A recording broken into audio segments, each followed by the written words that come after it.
Welcome to the NeuroVerse. My name is Matthew, and this is my story. Hello there. Hi, and welcome to the last episode in my story. It is about the diagnostic process that I undertook to get my autism diagnosis, but we're also going to talk about kind of the things that we did kind of beforehand.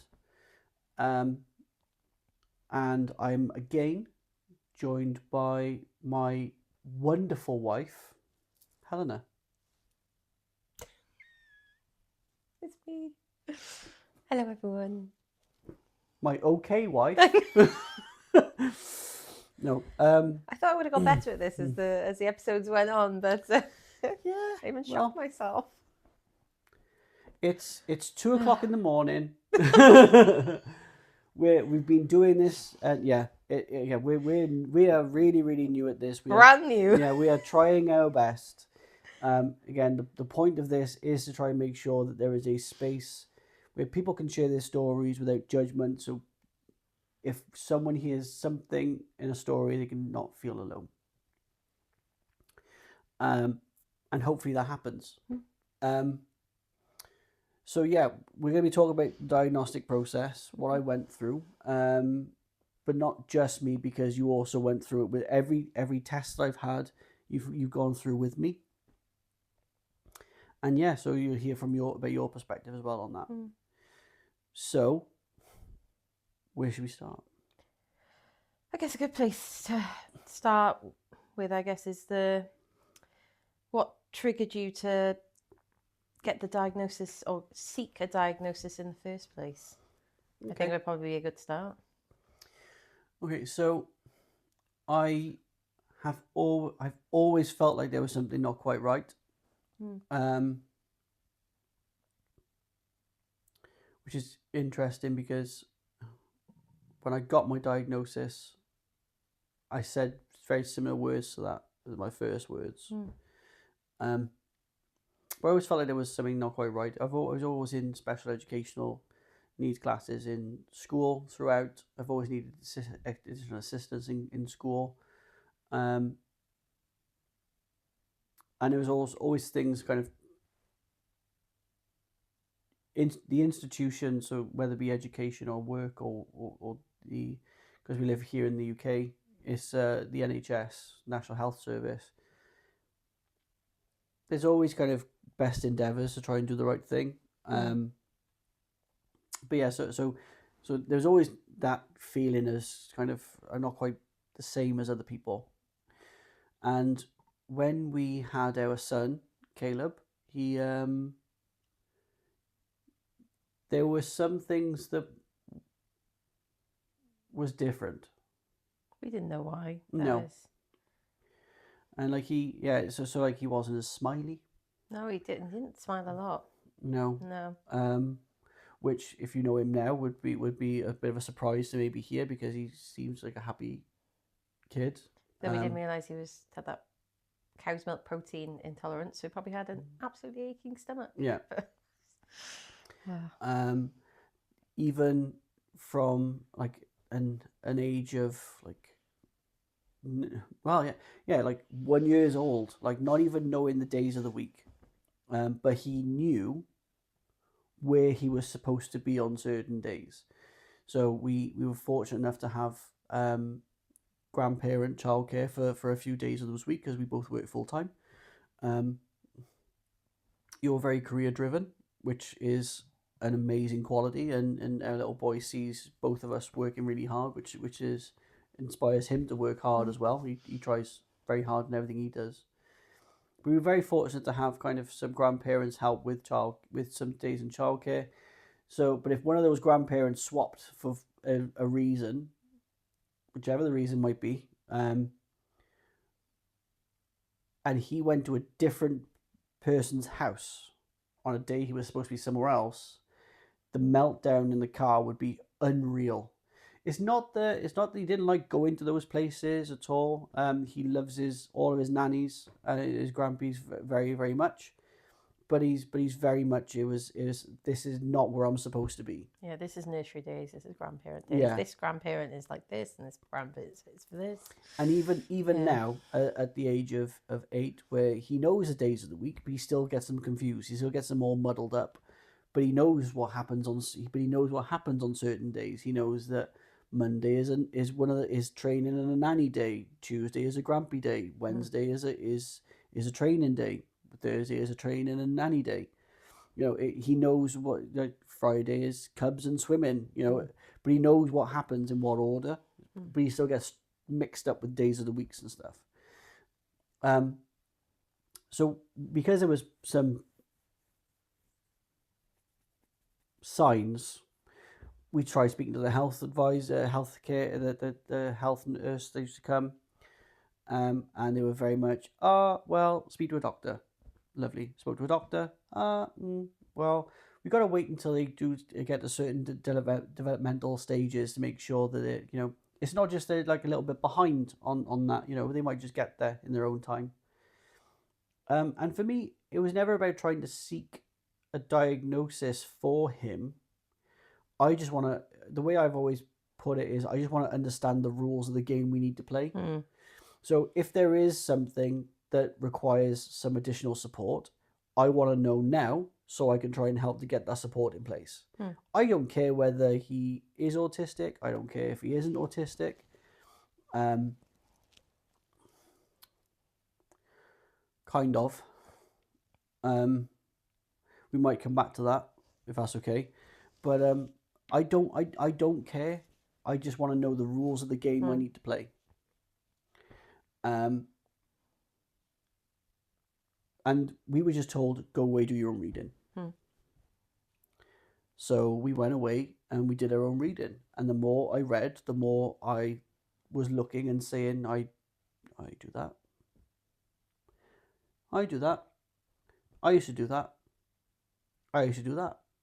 And the more we read, the more there was more things we found that I was ticking off my own list. And where we'd explore things in the past, we've gone through the route of trying to be of looking at bipolar disorder. We had counselling with the NHS, and they thought there might have been something there, so they referred me, and I had to do a number of sessions there. And they said, "Oh, there's something, just not bipolar disorder." So we're like, "Well, so what's the next steps?" Here it goes. Yeah, come back if it gets worse, and we'll have a little look at something else. So like, oh, great, wonderful. So I did what I was told to do. I spoke to a doctor, and I had to have a number of sessions with a doctor, who then referred me to a psychologist, and I had to have 2 different sessions with the psychologist dealing with different aspects. And then, because if the GP thinks there's something, they'll refer you on to someone that's a little bit more specialised. Because there might be something like depression that they might be able to help with, or try and like intervene with in different avenues first. If the psychologist says that there's something, then they look to refer you on then again to the more specialist area. And I felt bad because I never really understood it that well when you first kind of came to me with it, because I'd never really looked up autism. So No. I never even associated you with autism, because I literally just thought of it as what I saw on telly. yeah, Because I'd never had to, it never impacted me in my personal life. I never had any family members with autism. So all I literally had to go on, that's why we'd never even discussed autism before we looked at it, because I'd never even heard of neurodiverse. I'd never even heard of that phrase of being neurodiverse before. All I had to go on was TV extremes. So I think when you first kind of broached it with me, after you kind of said about the tick list, I was like, nah. I didn't even know those things that were on the tick list were signs of autism. Completely and again, took me by surprise, to be honest. Even going back to my work experience with the National Autistic Society, I was in an environment where I was dealing with either non-verbal autistic adults, or I was dealing with children that that were more severe. Yeah. So again, even to that degree in understanding for myself, whilst I had a better understanding, it still kind of caught me off guard as well. So I guess I'd speak to people and I'd say, oh, you know, what do you think of when you think of autism and autistic? Oh, well, I don't know really. I don't really know what it looks like. I don't. I say, well, I'm going through the process of no, you're not. So, but you just said you didn't know what it looked like. Yeah, I know, but you're not. Yeah. And it was very much like, okay. As I said, so I got referred to the assessment place where they actually do the assessments to give you the outcome around the November 2019 time. Yeah. And they said you'll have your first assessment in 6 to 12 months. And then in November, no, in 2020 then, sorry. Nothing happened in 2020. Well, some lunatic in China decided to let loose a bunch of bats. And the whole world freaked out. I loved it. I'm not going to lie. You loved COVID. It was amazing. I struggled. Except for that time in Aldi's when the guy took unicorn ice creams out of my trolley. I wanted to stove his head in. Yeah, I but it is what it is. That was rectified peacefully. But yeah, it is what it is. We did get a lot of nice family time together. Yeah, we did. And the silver linings you look at now. I loved COVID. I mean, did we make some bad decisions? Yeah, I mean, we decided to try and potty train our son in COVID. But, you know, it was a good time. It was also a good time to do it. We were both home. I mean, you look back. I just love being on both of us on the kitchen, like on our dining table, trying to do work, and our son just coming up with handfuls of poo. You're like, don't touch anything. Yeah, you know, and it's really, and again, I know we're going slightly off topic a little bit here, but it's also kind of it's really strange that when COVID happened, when the world broke down, it forced organizations to work differently. People work from home when they could, people work from home, and there was an acceptance from your work that you have a personal life. Like, oh, make sure you take 5. No, I want you to make sure you go out, make sure you have your walk. Yeah. It's fine. It is what it is. You got your kids at home. Don't worry if you need to disappear. You gotta go make them a sandwich. You gotta go sort this out. Oh, don't worry about it. It's fine. And now we're in a position where it feels like a lot of organizations have forgotten that in a time when the world fell apart, those companies still ticked over. They still carried on. They still operated. They operated differently. And now all of a sudden, it's like, oh no, we can't do that. We can't be. COVID's gone now. Yeah, but there were some good working practices that was put in place there, and you've never forgotten about that. But yeah, that's a side note. But COVID happened, and I was told in 6 to 12 months I was going to get my appointment. Now I know the world shut down. I was glad the world shut down. However, I was still expecting my appointment between 6 and 12 months. So I rang up around the 9-month mark. I thought I was being very reasonable. And I was met with a lot of, you do realise there's COVID. I was like, yeah, it's great. But where's my appointment? COVID. I was like, yeah, where's my appointment? I was told between 6 and 12 months I was getting my appointment. Now, this should have been a really big indicator to begin with that this guy could have autism. But, it is what it is. So I had my first assessment, and with this function, this organization, then it's supposed to be 2-hour appointments, sessions. The first one took about 5 hours. It was long. It took about 5 hours to have this first assessment, and there was a lot of conversation about kind of growing up and your childhood, because I think, again, they're looking for the very first element, first signs to say, is this autism or is this past, like, trauma from, like how you was raised, or was it this, or is it this, or is it this, or is it this? Just trying to find those other avenues of things it could be. That was the first one, and then I had homework. I had you had to kind of I had to ask you a bunch of questions. I had to ask my mum a bunch of questions. As the next person who knows me best in the world. And it was interesting and revealing to kind of get those answers. Well, yeah, I think it's again asking family of their experience. They wouldn't necessarily put you down as being neurodivergent because they again didn't know much about it at the time.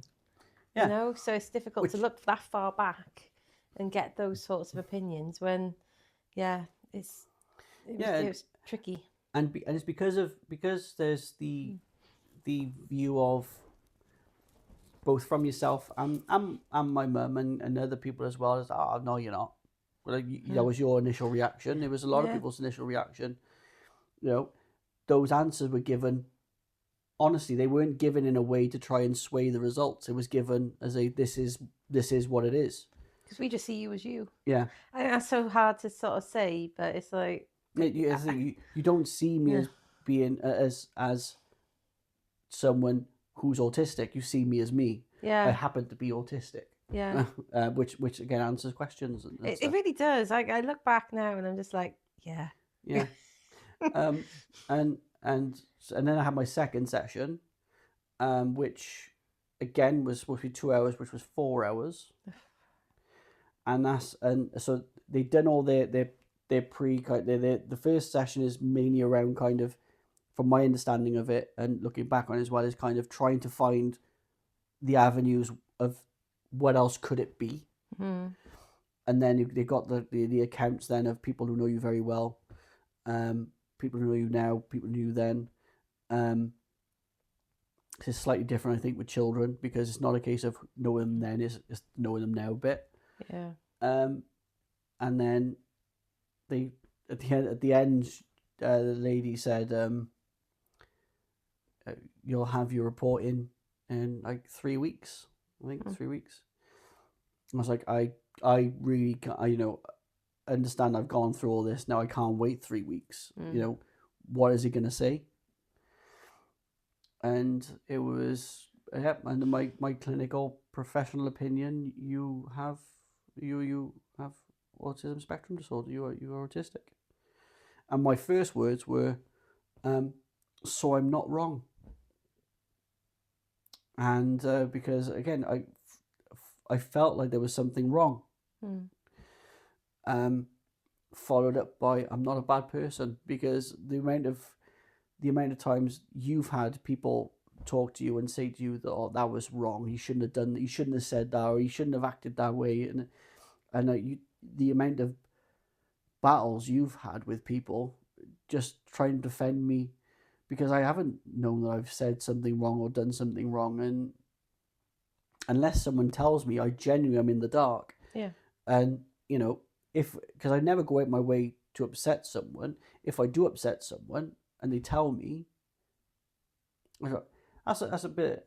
I won't say I never go out of my way to upset someone. No, because you've got a dry sense of humour, and but that's, but again, my aim there isn't to upset someone. What I'm saying is that there are people I don't like, and I don't mind upsetting them. I don't like them, but as a general rule of thumb, I don't go out of my way to upset anyone, and I don't. But if someone doesn't tell me that I've upset, if someone tells me, I didn't like what you said there, that and the other, I can either just try to tell them where I'm coming from and try and phrase it differently so they understand that that's not my intention. It gives me the opportunity to then apologise as well, because I will apologise if I've upset someone that I didn't mean to. I think some people just generally struggle with that bluntness. And I say it all the time, like people like used to describe you as like Marmite, you either love you or you hate you type thing. Because I think either people can deal well with people talking straight and people talking about that, but then if they don't tell you and they just go off and then decide that you're never gonna know, and then they'll just have a negative opinion. And I have struggled. I've struggled with relationships in different faculties of my life because they just haven't liked you for for different reasons, and sometimes some of that's just been because you're just very matter of fact. You say things as they are, and I know that you're not saying it to be hurtful. You're just saying it because that's at the time is exactly how you feel about Yeah. it. And I would tell you after. I'd be like, Matthew, why have you done that?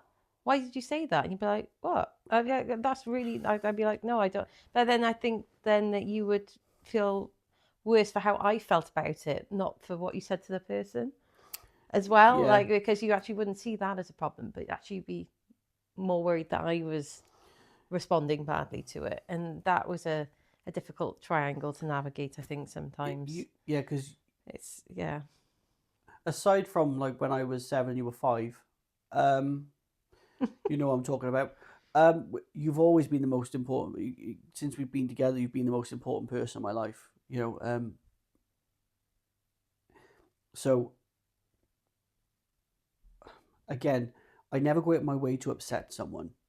That's never my intention. But if I do, I again, if you don't tell me, I won't know. Mm-hmm. They kind of, and they might kind of base their, and people do. First impressions are a thing. It's it's a lasting thing. I just don't always make a great one.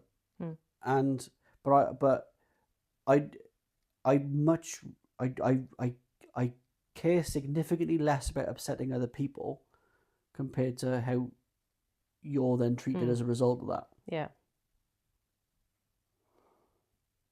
I hope that makes sense. It makes sense in my head. That doesn't mean it's going to make sense anywhere else. That was the diagnostic process that I went through. You cried. I cried. I cried. I think it was... Yeah. I don't cry very often, No. but I did cry. And the thing is that there were some relationships that absolutely fell apart because of that, because they just couldn't see past the label. I think people found it awkward to talk about, and then because they found it awkward, they just stopped. It just, yeah, like I said, I think because people, it makes a little bit of an invisible barrier, and then I think then things drift.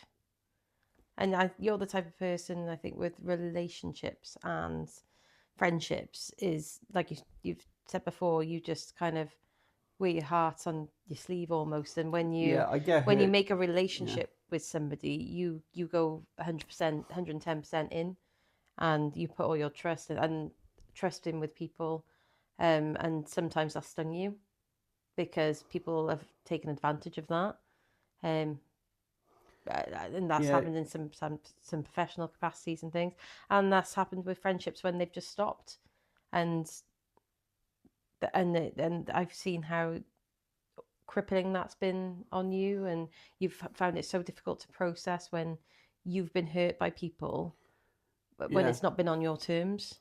And when you say kind of on my terms, it's because the thing is, I do find that I can cut people off very, very, I can cut people off, and I can be very kind of matter of fact about it, and I can, that's what I mean. but the thing is that for me then I would have done that because there's been the straw that's broke the camel's back. It's been a number of things that have happened. I've tried, I've given the benefit of the doubt, and then that last thing happens, and then it just turned into, well, fuck you then. Yeah. And that's it. It's just, I've done very well not to swear as much as very good. I've tried really hard here. But yeah,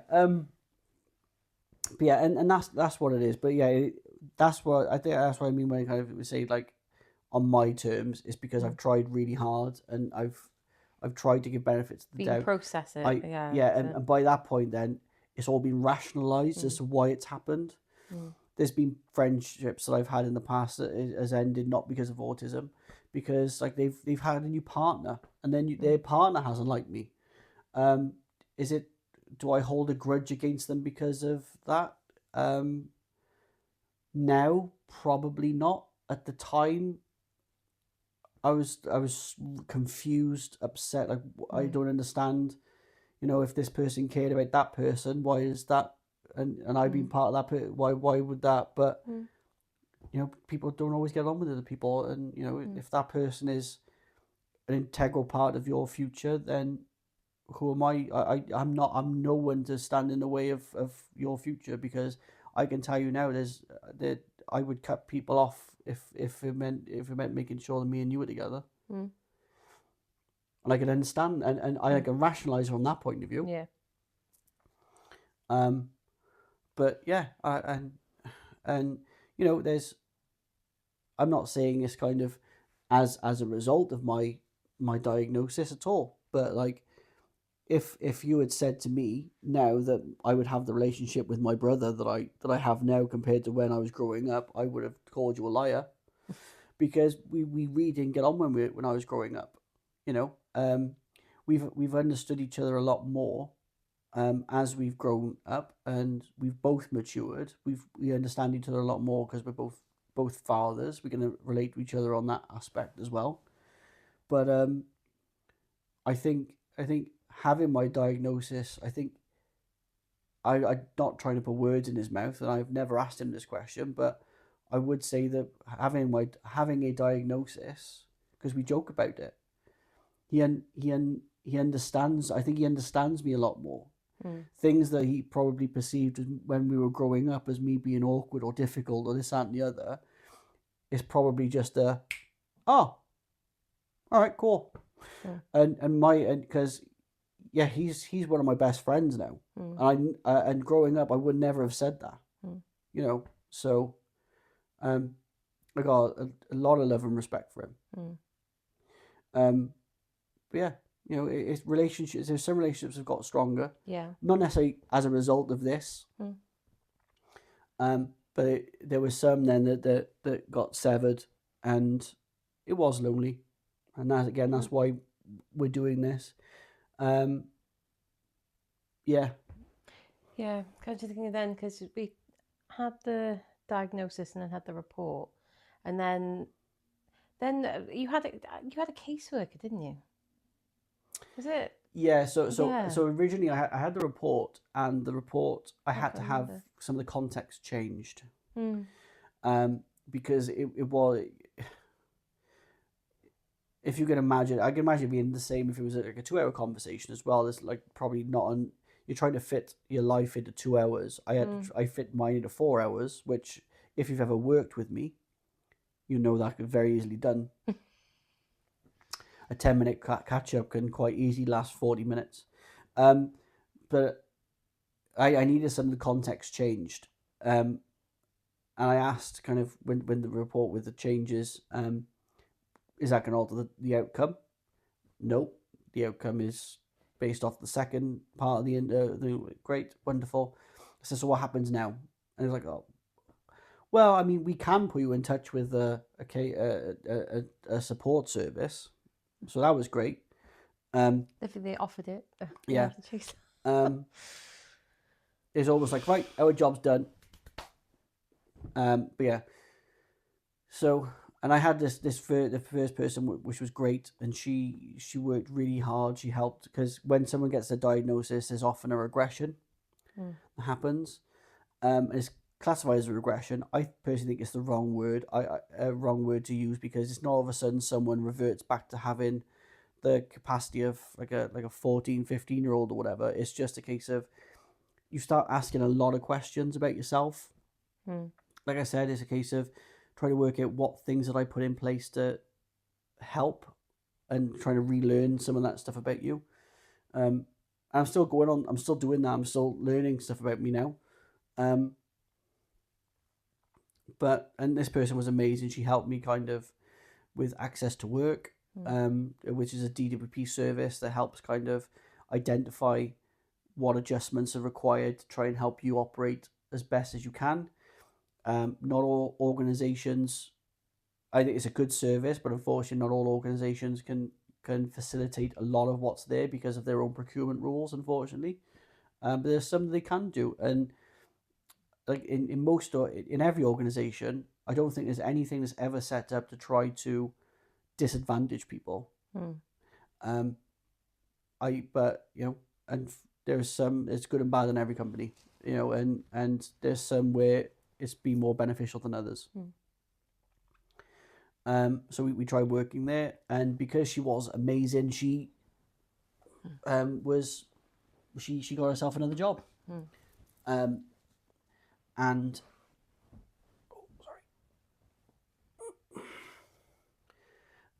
as It's all right. We got chronic pain conditions and things like that. So she got herself another job, which was amazing. And then I was given another caseworker who I set every meeting up, and they didn't attend a single meeting. I had I requested a phone call from their manager, and then they called me, and it was, I don't know why you're doing this. I've got enough going on myself. I'm going through my own diagnostic process. I'm doing this, and it was like a big emotional dump back at me. That's not good. Their signature block changed from their name to a kind of new name with they them pronoun chucked on the end of it. So this person is clearly going through a number of things, an identity crisis or awakening, whatever you want to call it. I don't know what the right term is. They're going through their own diagnostic stuff that, and everyone's got stuff going on in their life, But again, I go back to the fact you've got to put these hats on, and well, that's their job. At the end of the day, his job is to try and help support me. And if you can't do that, then provide someone who can do that. So I wasn't happy with that phone call. So I then called up and spoke to I said, no, I want to speak to their manager now. I did a Karen. Sorry if there's any Karens watching, by the way, but I'm just saying, it's a phrase online. Don't come after me. I can't remember what the name for a male Karen is now. I'm sure probably a Matthew. No, I think it's Kevin. I know. But yeah, so I did. I want to speak to your manager. I want to do this, and essentially it was a case of, unfortunately, we don't have the staff to look after people. We haven't to let loads of people go, and that was it. There was nothing. I was left to kind of try and work out what to do next. Yeah, and it was painful. And what was already a lonely, frustrating, difficult time became even lonelier and more frustrating.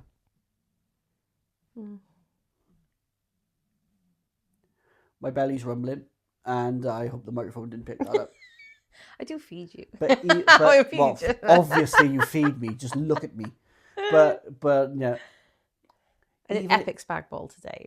Even if it didn't pick it up, I've just mentioned it. Yeah, you have. It's no hiding it. Okay. So yeah. So that was the diagnostic process I had to go through that you also had to go through with me. Yeah, I think one of the big things I picked up was after the diagnosis, I tried to have a little look for like support groups and things like that. And one thing that slightly irritated me is that I couldn't find anything for adults. There's not a huge, at the time there wasn't a huge amount of support networks anyway, but the only ones I could find were ones for adults with children. So I really struggled to find anything for adults, partners of people with autism. I couldn't find anything on that. And then anything that was remotely similar was all in working time. So it was all between like, I come to this at 11 a.m. on a Tuesday. I'd be like, right, I'm working, can't. So that was something I found really frustrating, was actually I couldn't find any support sort of, kind of groups I could facilitate going to, or finding ones that we could go together to kind of find and chat with. But I think since you're diagnosed, we have built up a really nice support group of friends who've been there to help and talk to. And, you've got your best friend who I know you sort of speak to, and there's friends that you have that you don't necessarily speak to all the time, but they're there to. Yeah. And we take a long time to get to that place, I think, and it's. Yeah. I genuinely treasure and cherish every close friend that I have. I really do. They've made the difficult times slightly less so. But again, everyone's got their own stuff they're dealing with. I don't expect people to be able to drop everything to kind of come and help me. I do ask for help when I need it. If people are unable to do it, I don't hold it against them, because the people that I would ask, I know if they could, they would. So yeah. You have our little group of core friends. Yeah. So I said, so that's the diagnostic process I undertook. It's probably going to be different for other people. So if you are undergoing kind of the diagnostic process, comment below kind of what your journey was, if you feel comfortable to do so. I might spin one question in. One last question. This is my interviewee. Okay. I'll get comfy now. Hang on, because legs gone dead. So, based on, we've done a couple of videos now, kind of going through your story and different themes, and I'm not sure what you're going to say. I know. So gone rogue again. Yeah, just thinking. So on the outro as well. I know, just to go for it. So talked about a lot of things, pros, cons, challenges. But I guess if you had a magic wand, I'm gonna go kind of, yeah.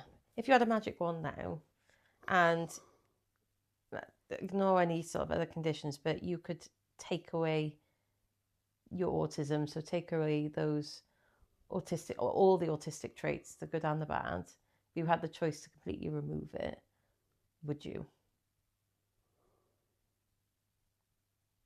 I've thrown that grenade, and now I'm gonna run over there. I don't know, I'm just interested in how your thoughts are on that.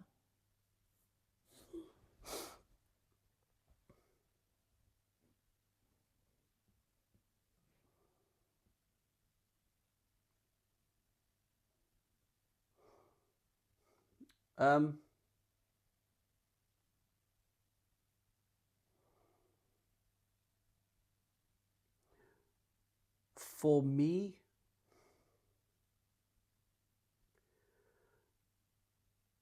I would probably say no, because I genuinely believe that the worst parts are exacerbated because of my back. It doesn't allow me to have the capacity to allow me to cope better.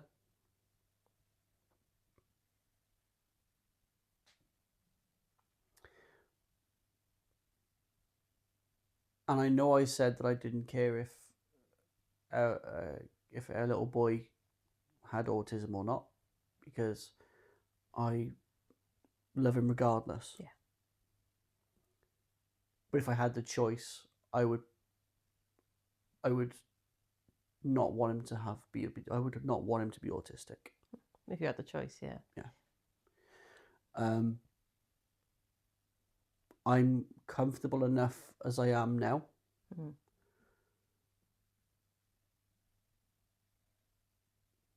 But if you had the choice not to, you wouldn't.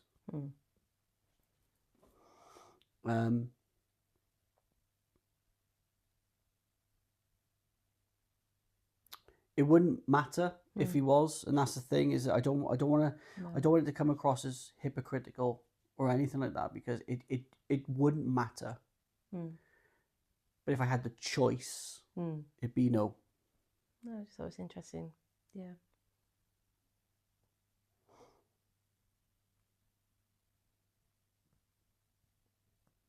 Just understanding your thought process. Yeah. Yeah. If I had the choice for him, it would be no, but it wouldn't bother me if he was or wasn't. Yeah. But for me, I probably wouldn't, because I think the ability, what it gives me is the ability to kind of look at things in a different way. There are downsides. There are downsides, obviously, but I feel like my downsides are exacerbated because of my back.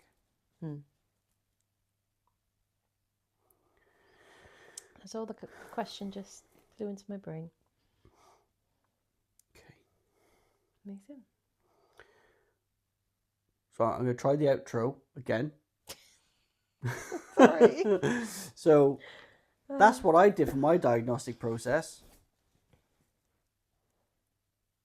Good. I'm Okay. good. I'm good. Okay. So yeah, that's what I did for my diagnostic process. If you did something, if you had a different experience, please comment below if you feel comfortable. If any of this resonates with you, then again, please comment if you feel comfortable. Please like, share. There will be an episode in the future where we have more of a deep dive around the diagnostic process and why we believe it to be kind of as flooded as what it is. There's probably going to be some unpopular opinions in there. This might upset people. I'm just putting out there it's opinions. People are allowed to have opinions. It's okay for opinions to differ, as long as it's done respectfully. I completely agree. Prefixing that bad boy. But yeah, again, I'm not an expert in neurodiversity. I'm not. I don't profess to be. I am an expert in my story. You're an expert in my story. You've gone through it with me for almost 20 years. So yeah. So just because I've said this has happened for me doesn't mean to say it's the same for everyone. So please bear that in mind. So again, thank you very much for your time. Thank you very much. I love you more than anything. Oh, hands. Yay. Hands. Yay. Hands. Thank you very much. Thank you very much for watching. Yeah, and we'll see you in future episodes where we look at other people's stories and also looking at hopefully some other people from some professionals coming in and also talking about kind of their experiences with neurodiversity and kind of what they think about neurodiversity in their professions. So thank you very much. Thank you very much. And we'll see you in a future story. Thanks. Bye. Bye. Take care.